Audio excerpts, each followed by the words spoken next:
X Men Messiah war के last episode में हमने देखा था कि डेडपूल जो है हमें एक पूरी कहानी सुनाता है कि किस तरह से इस फ्यूचर के अंदर क्या क्या चीज़ें अब तक हो चुकी हैं और किस तरह से 800 से 900 साल उसने एक बंकर यानी एक फ्रीज़र के अंदर गुजारे। और उसके साथ साथ हम ये भी देखते हैं कि वहाँ पे जो है किसी को भी डेडपूल की बातों पर यकीन नहीं आ रहा होता, क्योंकि डेडपूल के बकौल वहाँ पे जो है स्ट्राइफ अब राज कर रहा था और ये सारी चीज़ों पे अब स्ट्राइफ का हुक्म चल रहा था, जबकि केबल का ऐसा लग रहा था कि यहाँ पे अभी भी जो है एपोकलिप्स का हुक्म चल रहा है। लेकिन दरअसल यहाँ पे कुछ और ही हुआ था और बिशॉप ने स्ट्राइफ का साथ दिया था, जिसकी वजह से एपोकलिप्स को उन्होंने हरा दिया था और अब स्ट्राइफ और बिशॉप दोनों मिलकर यहाँ पर राज कर रहे हैं। और वहीं पर हम देखते हैं कि इतनी देर में जो है एक्स फोर्स और केबल के पास जो है स्ट्राइफ के कुछ लोग आ जाते हैं उनको पकड़ने के लिए। अब आगे उसको ढूंढना एक प्योर लक था। मेरा नाम लूकस बिशॉप है और मैं नेथन समर्स को बहुत सेंचुरी से ढूंढ रहा हूँ। मैं हमेशा से उसके एक कदम पीछे रहा हूँ, लेकिन मुझे ये ज़रूर पता था कि जो कुछ भी मैं कर रहा हूँ और जो कुछ भी वो मुझे करने पे मजबूर कर रहा है उसका एक ना एक दिन अच्छा नतीजा ज़रूर निकलेगा। केबल जो है अब इतनी जगहों पर छुप चुका है कि अब उसके पास छुपने के लिए जगह नहीं बची है और वक्त भी नहीं बचा कि वो मुझसे आगे निकल सके, क्योंकि मैंने आगे का फ्यूचर कुछ ऐसा बना दिया है कि वो एक डेड एंड में जाके फंस जाएगा और उसके पास कोई और जगह नहीं होगी वहाँ से निकलने के लिए। जिन लोगों से अभी मैंने बात करी, जिन लोगों ने मुझे इस केव की तरफ इशारा करा आने के लिए, वो कुछ आखिरी ह्यूमंस है जो कि इस फेस ऑफ प्लेनेट के ऊपर बचे हुए हैं। वो लोग असली नहीं हैं, जैसा कि इस फ्यूचर के अंदर अब कुछ भी असली नहीं रहा है। लेकिन जैसे ही मैं उस लड़की को मारूंगा उनके साथ इनकी दुनिया भी ख़त्म हो जाएगी। मतलब हम समझ रहे हैं यहाँ से कि बिशॉप ने जो है एक ऑल्टरनेट टाइमलाइन क्रिएट कर दी सिर्फ इसीलिए ताकि वो उस बच्ची को मार सके, और ये ऑल्टरनेट टाइमलाइन तभी ख़त्म हो जाएगी जैसी वो बच्ची मर जाएगी। लेकिन जब इन लोगों ने मुझसे कहा एक स्लीपिंग गॉड के बारे में तो मैं उनको इग्नोर नहीं कर पाया, और जो चीज़ मैंने यहाँ पे तलाश करी उसने मेरी हर चीज़ को बदल के ही रख दिया। कोई और वक्त होता, कोई और दिन होता, कोई और जगह होती तो मैं अपनी गन निकालता और सीधा इसके माथे में घुसा देता, लेकिन अभी मैं ऐसा नहीं कर सकता हूँ, क्योंकि इस बार एंड ऑफ द वर्ल्ड जो है वो कुछ मेरे फेवर में है और उसको मैं अपने लिए इस्तेमाल कर सकता हूँ। और इस तरह हम देखते हैं कि वो वहाँ पर जब बॉक्स खुलता है तो उसके अंदर एपोकलिप्स लेटा हुआ होता है। यहाँ से हम दोबारा शिफ्ट होते हैं एक्सेवियर इंस्टीट्यूट के करीब, यानी कि न्यूयॉर्क के अंदर, और यहाँ पे हम देखते हैं कि स्ट्राइफ की बहुत सारी आर्मी जो है एक्स फोर्स की तरफ आ रही होती है। मेरा नाम नेथियल क्रिस्टोफर समर्स है और मैं अभी सिर्फ 9 कदम दूर हूँ अपने वर्स्ट के सिनेरियो से। होप मेरे पीछे रहो, होप मैंने कहा मेरे पीछे रहो। मैंने जो इन 1000 ईयर्स के अंदर इतनी जल्दी ट्रैवल करा है होप को बचाने के लिए, मैं इन सब के बीच में मेरे बिशॉप के ऊपर इतनी ज़्यादा नज़र थी कि मैं सब कुछ भूल गया। मैं ये भी भूल गया कि मेरे खुद के दुश्मन भी हैं जो हमेशा से मुझे मारना चाहते हैं। मेरा प्लान हमेशा से सिर्फ उसको सेव रखना था, ऑफ रेडार रखना था और ऐसी जगह उसको पला बड़ा करना था जहाँ पे कोई उसका पीछा ना कर सके। लेकिन बिशॉप नहीं चाहता था कि मेरा ये प्लान कभी भी सक्सेसफुल हो, और उसके बाद मेरे फादर ने सेंड करा वुल्वरीन को हमारी मदद करने के लिए। और उसके बाद तो आप देख ही सकते हैं कि हर चीज़ किस तरह जहन्नुम बन चुकी है।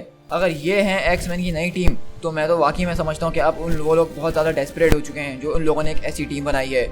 इनमें से बहुत सारों को तो मैं जानता हूँ, लेकिन कुछ को मैं बिल्कुल भी नहीं जानता हूँ। कुछ मेरे दोस्त और कुछ लवर्स हैं मेरे पास्ट के, एंड वेड ऑफ कोर्स उसको तो कौन नहीं जान सकता। किस्मत हमेशा एक दूसरे से मिलवाती रहती है, खुदा मेरी मदद करे।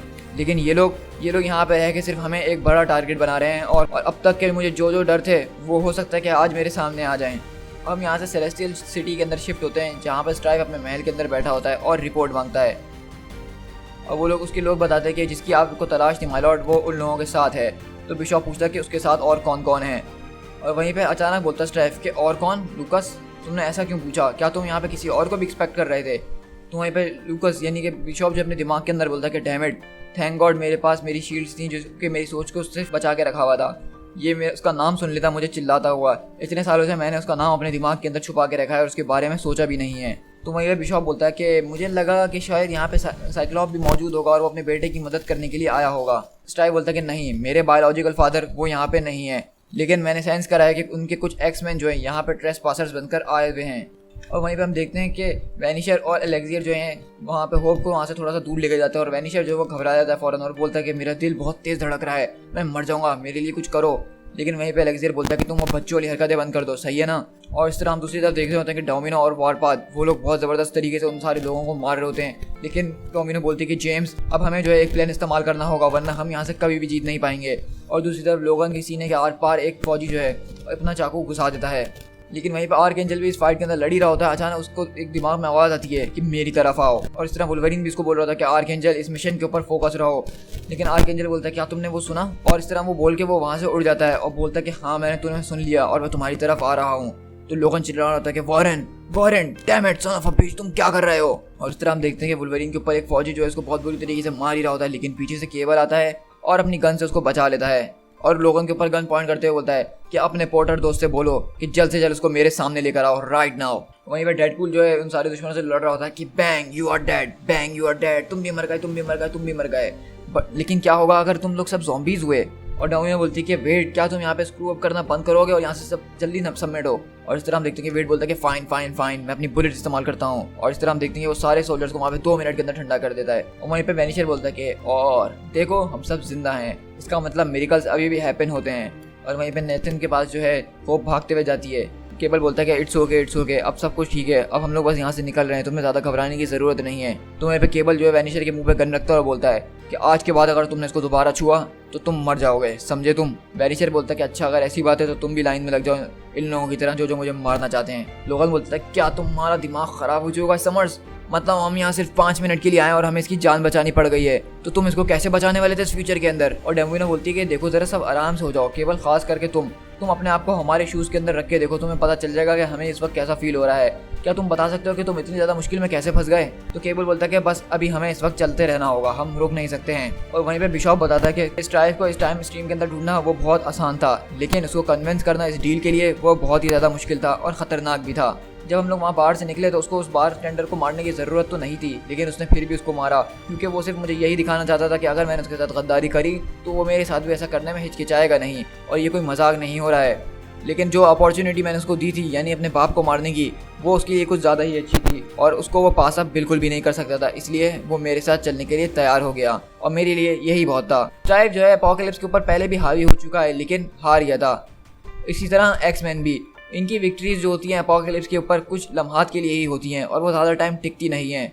अपोकलिप्स अगर अपने हाईएस्ट पावर के अंदर हो तो उसको हराना बहुत ही ज़्यादा मुश्किल हो जाता है, लेकिन मैंने स्ट्राइव को अपोकलिप्स तब दिया जब वो अपने सबसे वीकेस्ट में था, लेकिन तब भी हम लोगों को अपोकलिप्स को मारने में अपना सब कुछ दांव पर लगाना पड़ गया और ये हमारे लिए तब भी आसान नहीं था। और इसी तरह हम देख रहे होते कि किस तरह बिशॉप और स्ट्राइव दोनों ने मिलकर अपोकलिप्स का काम तमाम किया होता है। वहीं पे लोगन बोलता है कि जेमी, हम लोगों की यहाँ पे बहुत बुरी तरीके से बैंड बच चुकी है। तो वॉरपाथ बोलता है कि तुम्हें पता है ना कि तुम अब तक के सबसे वर्स्ट लीडर रहे हो, और बोलता है कि ठीक है इसके बारे में हम बाद में बात करेंगे, लेकिन यहाँ मेरे पास एक डील है। जैसा कि तुम्हें पता है कि हमारी टाइम डिवाइसेस चल नहीं रही हैं, ऊपर से वॉरेन को पता नहीं क्या हो गया, वो यहाँ से निकल चुका है और वैनिशर की पावर्स भी जब से हम यहाँ हैं वो काम नहीं कर रही हैं। साथ में स्ट्राइव जो हमें मारने की कोशिश कर रहा है और वो कभी भी हमें मार सकता है। तो अगर तुम मुझसे पूछोगे तो मुझे यहाँ पे कहीं भी एक हैप्पी एंडिंग नज़र नहीं आ रही है। तो वॉरपाथ बोलता है कि प्लीज़ तुम मुझे ये बताओ कि तुम्हारे पास किसी किस्म का प्लान ज़रूर है।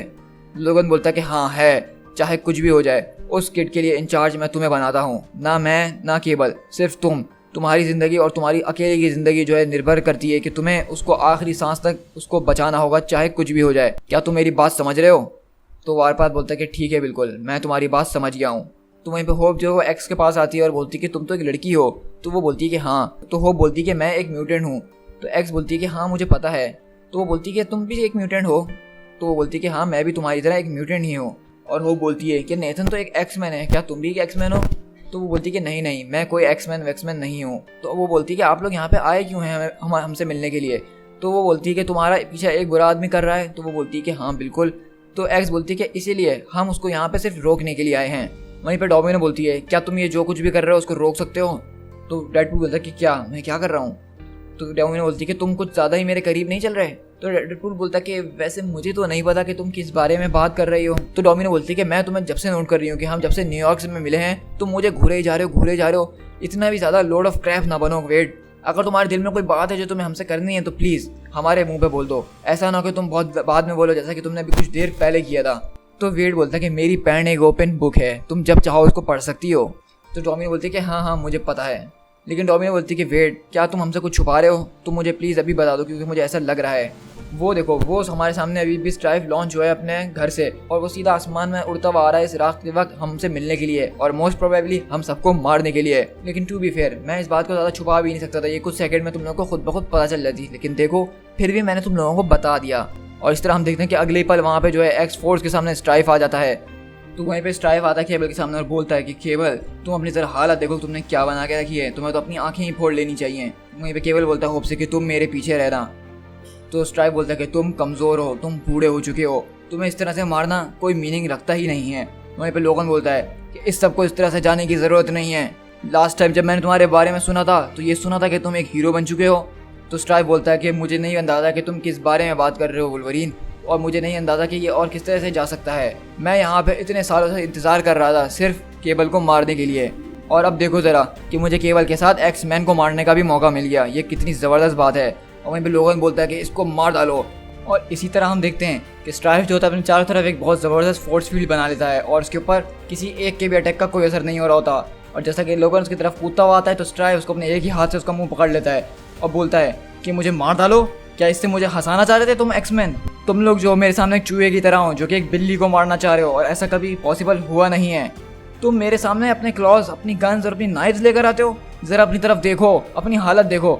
मैं जो हूँ इस प्लेनेट के ऊपर मोस्ट पावरफुल म्यूटेंट हूँ, पास्ट प्रेजेंट और फ्यूचर तीनों के अंदर ही। लेकिन वहीं पे केबल आता है उसकी तरफ और गुस्से में और बोलता कि नहीं, तुम सिर्फ एक गलती हो और कुछ भी नहीं। तुम वो गलती हो जिसको कभी दुरुस्त नहीं किया गया। लेकिन वहीं पे स्ट्राइफ को गुस्सा आता है, वो केबल को उठाता है, आसमान में ले जाता है अपने साथ और बोलता है कि ये वो नहीं है जो मैं हमेशा से चाहता था मेरे भाई। तुम वो केबल नहीं हो जिसको मैं हमेशा से चाहता था।